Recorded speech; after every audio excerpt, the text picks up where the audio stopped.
අයිබෝන් ඉතින් ඔයාලා මේ කස්ටම් එකේ ජොබ් එකක් හොය හිටියනම් එහෙම නැත්නම් ශ්‍රී ලංකාවේ ගියේ මෙන්න එකට හොඳ අවස්ථාවක් නිකුත් වෙලා තියෙනවා ඇසිස්ටන්ට් සුපරින්ටෙන්ඩන්ට්ලා ශ්‍රී ලංකා කස්ටම් එකට බඳවා ගැනීම ආරම්භ කරලා තියෙනවා. ඉතින් ඔයා මේ ජොබ් එකට අප්ලයි කරන්න කැමති නම් ඔයාට පුළුවන් Google එකේ ගිහලා සර්ච් එකක් දානවා ජොබ් කියලා. එහෙම නැත්නම් අපේ ඩිස්ක්‍රිප්ෂන් සහ පළවෙනි කමෙන්ට් එකේ අපේ වෙබ්සයිට් එකේ ඇඩ්‍රස් එක දාලා තිනවා. ලංකාවේ අංකයේ ජොබ් වෙබ්සයිට් එක.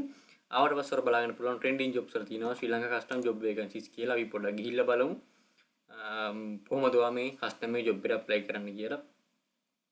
වෙබ්සයිට් එක ගියාට පස්සේ ඔයාලට මෙතන ඇප්ලයි න ඔප්ෂන් එකක් තියෙනවා. කෙලින්ම මෙතනින් ඇප්ලයි කරන්න පුළුවන්. ඊට අපි විස්තර පොඩ්ඩක් බලමු. ක්ලෝසින් ඩේට් එක වන්නේ 2026 6 වෙනි මාසයට. ඒ කියන්නේ ජූනි 8 හෝ ඊට කලින් මම මේකට ඇප්ලයි කරන්න ඕන. අපි පොඩ්ඩක් ඇඩ්වර්ටයිස්මන්ට් එක බලමු රැකියා දැන්වීම. ඒ වගේම ඔයාලට මෙතනින් ඔන්ලයින් ඇප්ලයි කිරීමේ හැකියාව තියෙනවා. අපි ඇප්ලයි ඔන්ලයින් භාෂා ඔප්ෂන් එකත් පොඩ්ඩක් බලමු. මෙන්න තියෙන සම්පූර්ණ රැකියා දැන්වීම සිංහලෙන්ම. ඉතින් තියෙනවා මේකේ කොහොමද ඇප්ලයි කරන්න සහ විස්තර ටික. ඉතින් ඔයාලට ශ්‍රී ලංකා පුරවැසියෙක් වෙන්න ඕනේ. ඒ වගේම වයස අවුරුදු 21යි 35 අතර වෙන්න ඕනේ.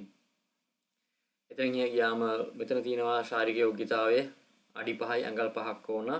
පපුව අඟල් 33ක් තියෙන්න ඕනේ. ඊට පස්සේ මෙතන වැටුප හැදෙන හැටි 10 තියෙනවා 1,10,000 ගණනක් හම්බ වෙනවාට. ඒ වගේම විශ්‍රාම වැටුප සහිත රැකියාවක්. ඉතින් මෙතන මේ එක්සෑම් මේ සම්පූර්ණ විස්තර තියෙන එක්සෑම් එකේ ප්‍රශ්න පත්‍ර දෙකක් තියෙනවා. අභියෝගතාව පැයයි ඉංග්‍රීසි භාෂාව පැය කමාරයි සේරම ලකුණු 200යි. එතකොට 100ෙන් ගන්න පුළුවන්. මෙතන ප්‍රශ්න පත්‍රය හැදෙන හැටි තියෙනවා. සිංහලෙන් තියෙන නිසා මම හිතනවා වැඩි පැහැදිලි කරන්න අවස්ථාවක් වෙන්නේ නැහැ. ඒ වගේම ඇප්ලයි කරද්දී මෙන්න මෙතන ඇප්ලයි ඔන්ලයින් ඔප්ෂන් එකෙන් ගියාට පස්සේ වට පුළුවන් මෙතන තියෙනවා කස්ටම් එක්සෑම් එක.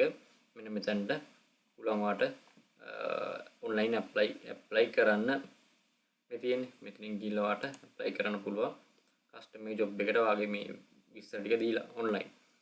ඉතින් මම හිතන්නේ වීඩියෝ එක වැදගත් වෙන්නේ නැති. මොකද ගොඩක් දින තාමත් මේ ගැන දන්නේ නැහැ.